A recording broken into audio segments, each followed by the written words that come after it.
வணக்கம் வணக்கம் ஃப்ரெண்ட்ஸ், எல்லாம் எப்படி இருக்கீங்க? நல்லா இருக்கீங்களா? டீ காஃபி சாப்பிட்டீங்களா? ஒரு சின்ன வருத்தமான நியூஸ் தான்.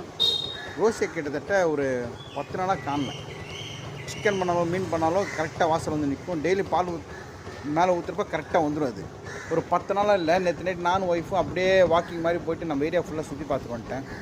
இன்றைக்கி காலையில் இங்கே தான் சுற்றின்னு கிடக்கும். இந்த நம்ம பால் வாங்குற இடத்துல கூட பின்னாடியே ஓடி வந்துடும். இங்கே தான் பால் வாங்குவேன். ஆனால் சுற்றி பார்க்குறேன், ஆளே காணும். அதான் நம்ம கிட்டத்தட்ட நம்மக்கிட்ட 7 வருஷமாக கூட இருந்தது ரோசி. அது இல்லாமல் கொஞ்சம் கஷ்டமாக இருக்குது. அது குரலாச்சு கேட்கும் வெளியே போயிட்டு வந்தால். நேற்று நைட் நானும் வருஷம் கிட்டத்தட்ட ஒரு அரை மணி நேரம் 1 மணி நேரம் இந்த ஏரியா அப்படியே முள்ளமாக வாக்கி சுற்றி வந்தோம். எங்கன்னா அது கண்ணில் படுமான்ட்டு. அடிபட்டு செத்துடுச்சா இல்லாட்டி யாரா தூக்கின்னு போயிட்டாங்களா, அதை சுற்றி வந்துட்டுருக்கேன். காலையில் இவர்கிட்ட கூட கேட்டேன். நம்ம பால் கடைக்கார கூட தெரியும், இங்கே பின்னாடியே ஓடி வந்துடும். அது எங்கன்னா இருந்தால் இருக்குன்னு பார்க்குறேன். ஃபுல்லாக சுற்றி பார்த்தேன். இனிமேல் இல்லை. மேக்ஸிமம் கோயில்கிட்ட தான் வரும் தாராள உள்ளத்தாலும் வரும். அது கொஞ்சம் மனசு கஷ்டமாக இருக்குது.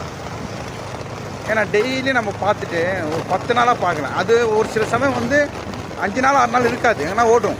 ஆனால் வந்துடும். எப்படியா 3 நாள் 4 நாளில் வந்துடும். பின்னாடி பார்த்துங்க, கோபுர தரிசனம் கோடி புண்ணியம். கிட்டத்தட்ட நான் தான் திடீர்னு பையன் தான் சொன்னான், டேடி ரோஸியை பார்க்கணும். ஆமாண்டா பார்க்க முடியலன்னு சொல்லுங்க. சரி, இங்கே எங்கன்னா இருக்கும் சுற்றி செத்துக்கிட்டு போயிடுச்சா, அடிபட்டு எங்கன்னா விழுந்துருக்கா, அதை கேட்டுருக்கு. கொஞ்சம் கூடயே 7 வருஷம் இருந்திருக்கு. கீழே வரப்போ மேலே வரப்போ பின்னாடியே ஓடி வரும். டெய்லி பால் ஊற்றுறப்போ வந்துடும். இங்கேருந்து பால் பார்த்துருப்பீங்க நீங்கள் கூட. நிறைய பேர் கேட்டு நான் ரோஸியை பார்க்க முடியலன்ட்டு.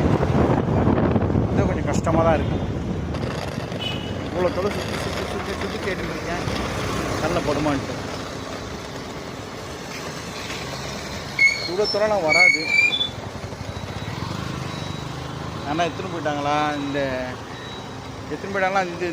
இருக்காங்க இல்லையா, இந்த குருவிக்காரங்களாம் எடுத்து விடுவாங்களோ. ஏற்கனவே நிறைய மிஸ் ஆகிருக்கு அந்த மாதிரி.